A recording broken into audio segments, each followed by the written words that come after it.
mu gode ma Allah mu sarakuna ne nawa da son annabi Muhammad mu sarakuna ne na son annabi Muhammad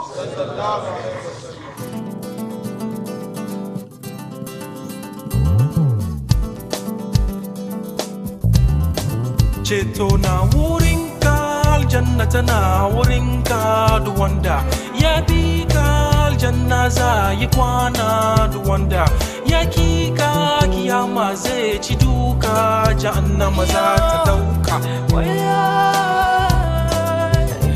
ya gaji ya samu addini wani addinin musulunci ku bari mu yabo rasulullahi wayo na tuna da na sake shine na farawa shine na karshe ka wurin ci mu bar sa a boye ka san na yau ma ba na gobe mu samu addini hankali kwance la ilaha illallah muhammadu rasulullah la ilaha illallah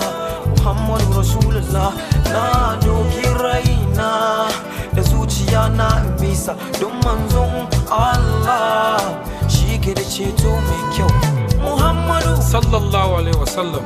yawa check it na sa sunanka Allah ka kara min kamala ya zamto banda illa na ci a duka lamarina Allah sarkin sarauta na son ka ban wadata wata baiti zani yi ta ka wanke zuciya na Allah kai ne ka yi mu kai ne hayyo ka yi mu ka yarda ka tallabe mu da begen shugabana wurinka aljanna tana wurinka duk wanda ya bi ka aljanna za yi kwana duk wanda ya kika kiyama zai ci duka jahannama za ta dauka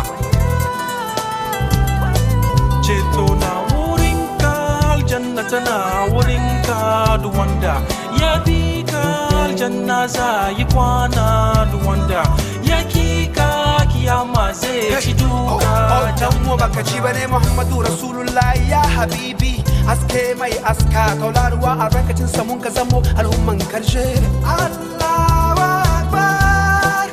ya Muhammadu nabiyullahi kace Allahu Akbar ya Muhammadu nabiyullahi kace Muhammadu kace Rasulullah kace nabiyullah kace ceto na wurinka aljanna tana wurinka duk wanda ya bi ka aljanna za yi kwana duk wanda ya kika kiyama zai ci duka jahannama za ta dauka ceto na wurinka aljanna tana wurinka duk wanda ya bi ka aljanna za yi kwana duk wanda ya kika kiyama zai ci duka jahannama za ta dauka